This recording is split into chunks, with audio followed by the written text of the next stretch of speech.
اللہ تبارک و تعالی نے قرآن مقدس میں ارشاد فرمایا وَيَتَّبِعْ غَيْرَ سَبِيلِ الْمُؤْمِنِينَ نُوَلِّهِ مَا تَوَلَّىٰ وَنُصْلِهِ جَهَنَّمَ وَسَاءَتْ مَصِيرًا۔ اللہ رب العزت ارشاد فرماتا ہے کہ جس نے مومنین کے علاوہ یعنی مومنین کا راستہ چھوڑ کر کوئی دوسرا راستہ اختیار کیا تو اللہ فرماتا ہے ہم اس کو پھیر دیں گے اسی طرف جس طرف وہ پھر گیا اور اس کو داخل فرمائیں گے جہنم میں۔ اس آیت کریمہ سے یہ معلوم ہوا کہ ہمارے لیے مومنین کے راستے کی اتباع ضروری ہے، فرض ہے۔ بزرگان دین کے راستے کو ماننا ضروری ہے۔ اگر بزرگان دین کو چھوڑ دیا، ان کے راستے کو چھوڑ دیا تو اس میں ہلاکت اور بربادی کے سوا کچھ نہیں ہے۔ اگر کامیابی اور فلاح چاہتے ہو تو اللہ فرماتا ہے وہ اس میں ہے کہ تم جو مومنین کا راستہ ہے اس کو اپنا لو، جو جماعت کا راستہ ہے اس کو اپنا لو۔ حضرات گرامی، حضور سرکار غوث اعظم رضی اللہ تعالیٰ عنہ ایک بہت بڑی شخصیت ہیں، اللہ کے ولی ہیں، بلکہ سارے ولیوں کے بھی سردار ہیں۔ یقیناً آپ کی ذات ہم سب کے لیے بہت بڑی حیثیت رکھتی ہے۔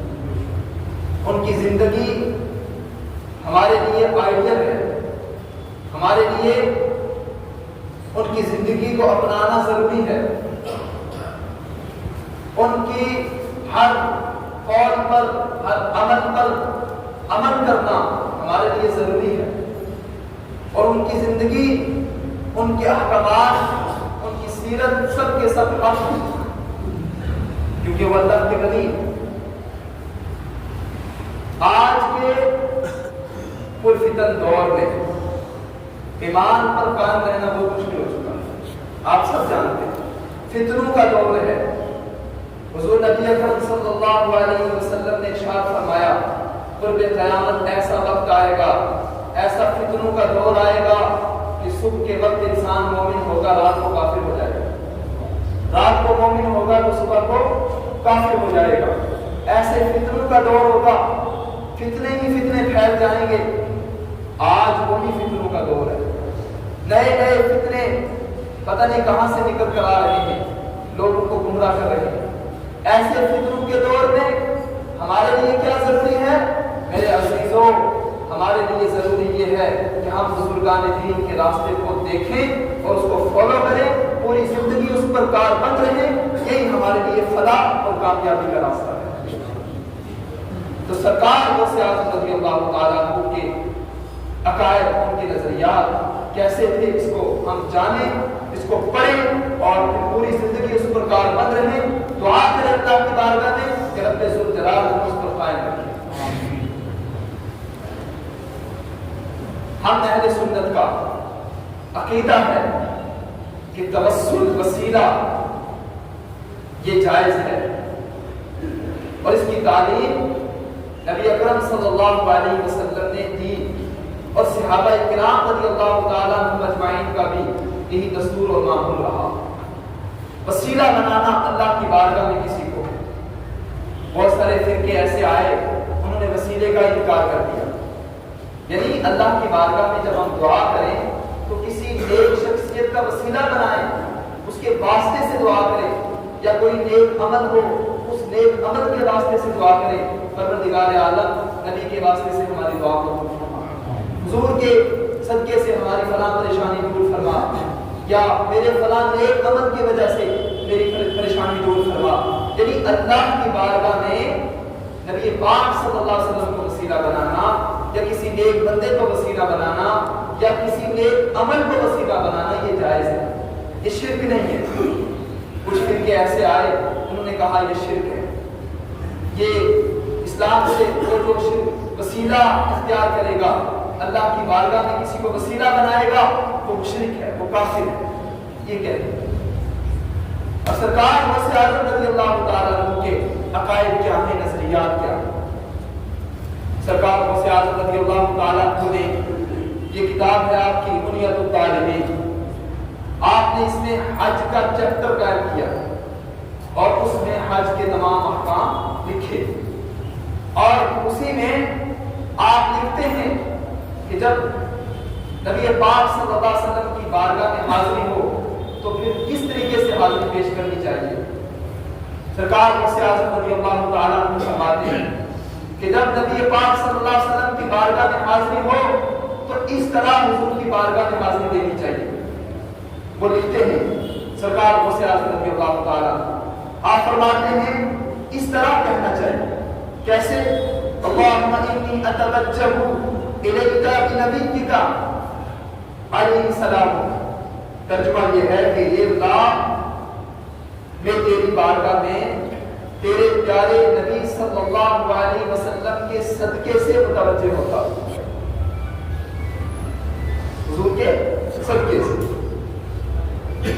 نبی کی رحمتی جو رحمت والے نبی۔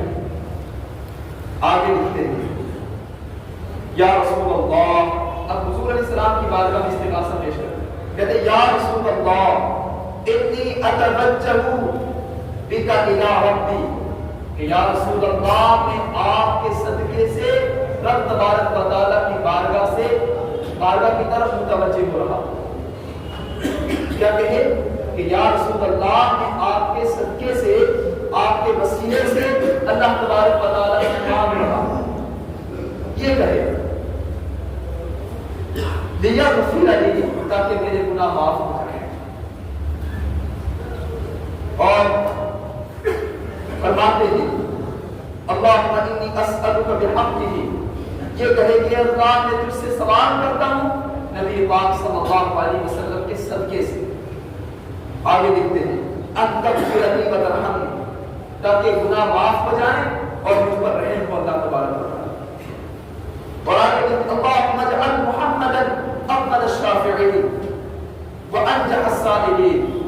سرکار غوث اعظم رضی اللہ تعالیٰ عنہ فرماتے ہیں جب کوئی مومن حضور کی بارگاہ میں حاضری دے تو وہ اس طرح کہے اللہم اجعل محمدا افضل الشافعین وانجح السائلین۔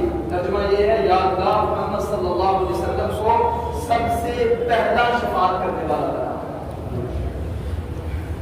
اور جو سائلین ہیں، دعا کرنے والے ہیں، ان میں سب سے زیادہ کامیاب بنا۔ اور فرماتے ہیں وَأَكْرَمَ الْأَوَّلِينَ وَالْآخِرِينَ، اور اے اللہ محمد صلی اللہ علیہ وسلم کو تمام اولین اور آخرین میں سب سے زیادہ عزت والا بنا۔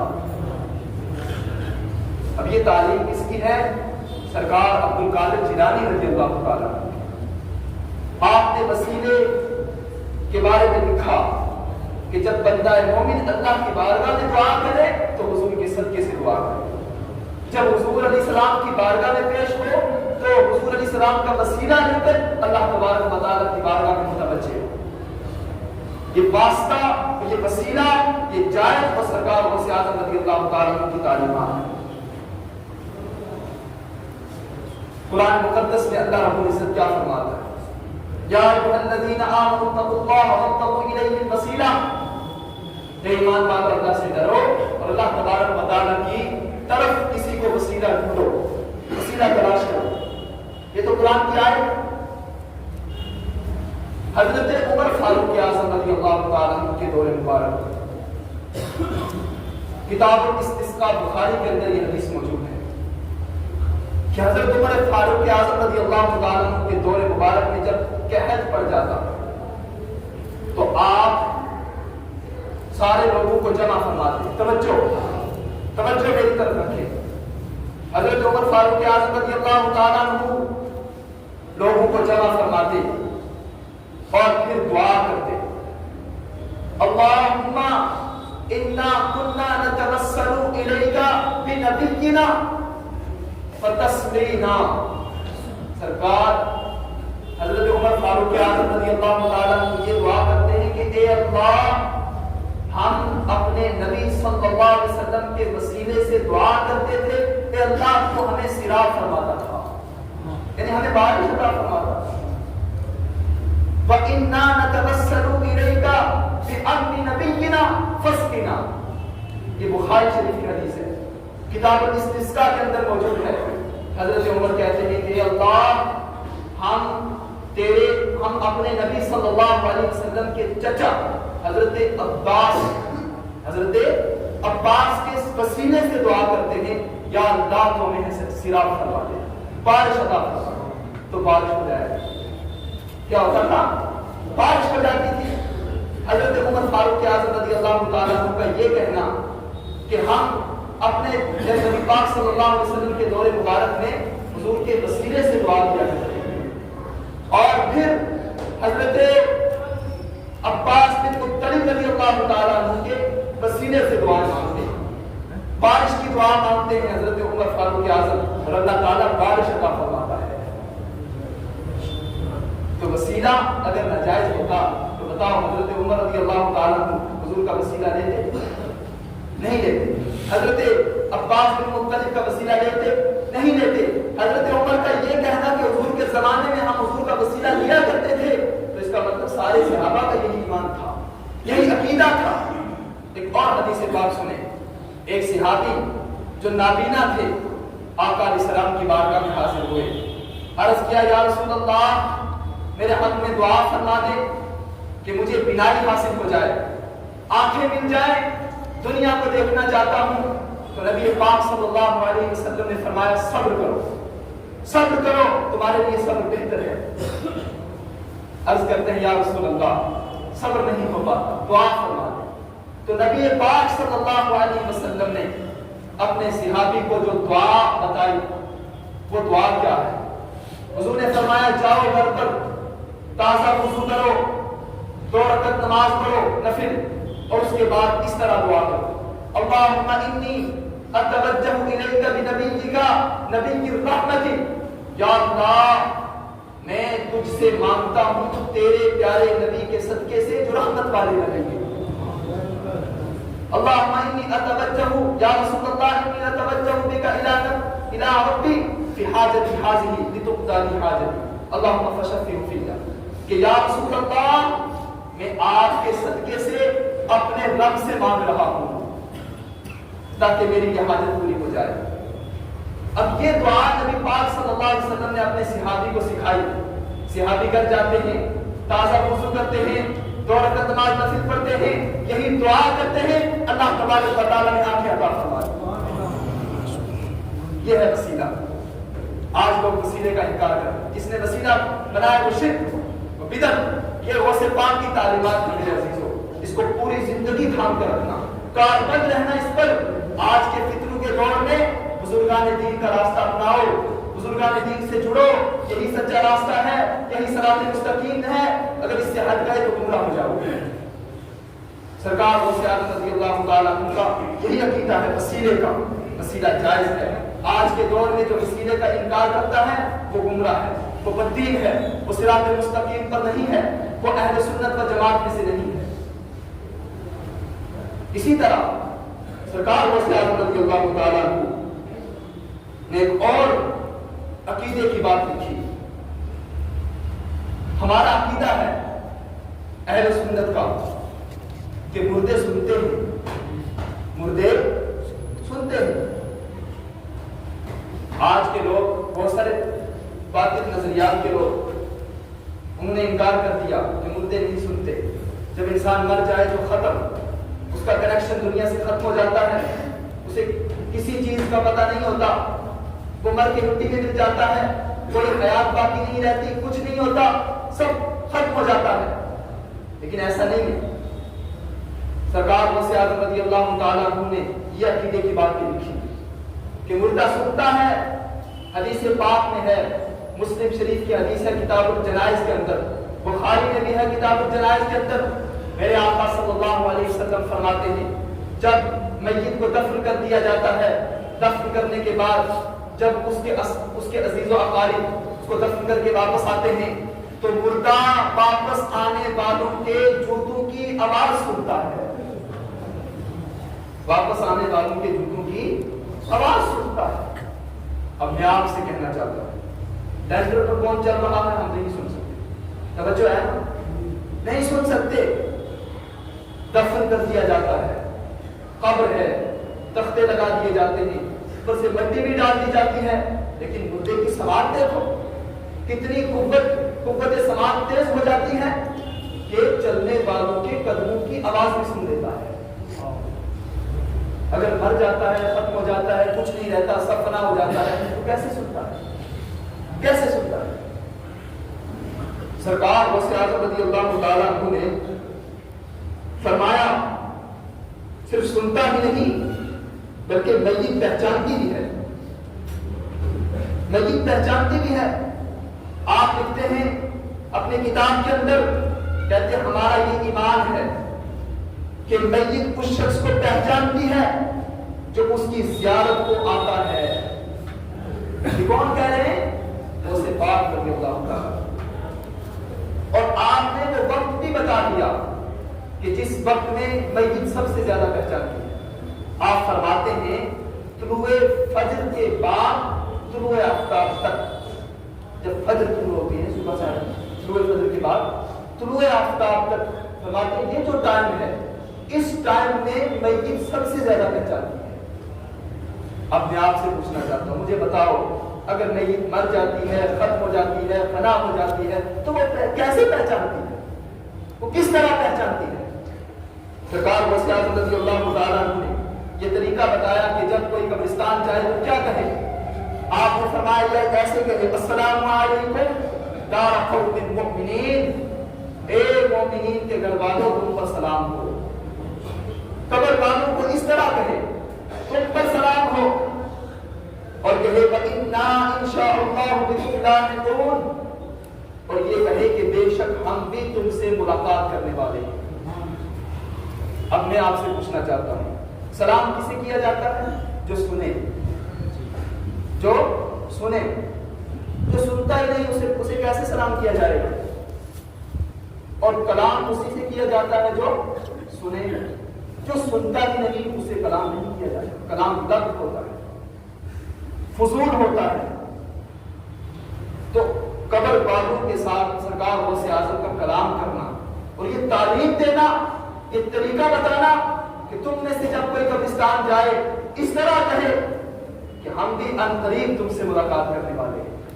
یہ عقیدہ ہے غوث اعظم کا، بزرگان دین کا، سارے پیروں کے پیر کا، غوث اعظم عبد القادر جیلانی کا، کہ مردے سنتے ہیں، صرف سنتے ہی نہیں آنے والے کو پہچانتے بھی ہیں، آنے والے کو پہچانتے بھی۔ اب اس عقیدے پر ہمیشہ قائم رہنا، کاربند رہنا پوری زندگی، دامن اس عقیدے کو مضبوطی سے تھامے رکھنا۔ اگر کوئی اس کے خلاف بات کرے تو یہاں سے سنو، یہاں سے نکال دو، کیونکہ یہی بزرگان دین کا عقیدہ ہے، ہمارے بزرگوں کا یہی عقیدہ ہے۔ اسی طرح ایک اور عقیدے کی بات دیکھیے سرکار غوث اعظم نبی پاک صلی اللہ علیہ وسلم کو جو معراج عطا فرمائے۔ ہم اہل سنت کا یہ عقیدہ ہے کہ نبی پاک صلی اللہ علیہ وسلم نے اپنے ماتھے کی نگاہوں سے حالت بیداری میں اللہ تبارک و تعالیٰ کا دیدار کیا۔ حضور نبی کریم صلی اللہ علیہ وسلم کو اللہ تبارک و تعالیٰ نے اپنا دیدار عطا فرمایا۔ یہ ہم اہل سنت کا عقیدہ ہے۔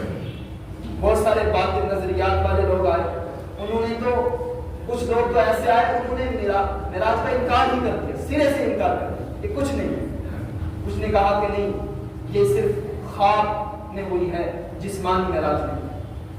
کچھ نے کہا کہ جتنا قرآن میں ذکر ہے اتنی ہی معراج ہوئی ہے۔ 15ویں پارے کی سٹارٹنگ، سبحان الذی اسری بعبدہ لیلا من المسجد الحرام الی المسجد الاقصی، اس کے آگے کہ پاک ہے وہ ذات جس نے سیر کرائی اپنے بندے کو راتوں رات مسجد حرام سے مسجد اقصی۔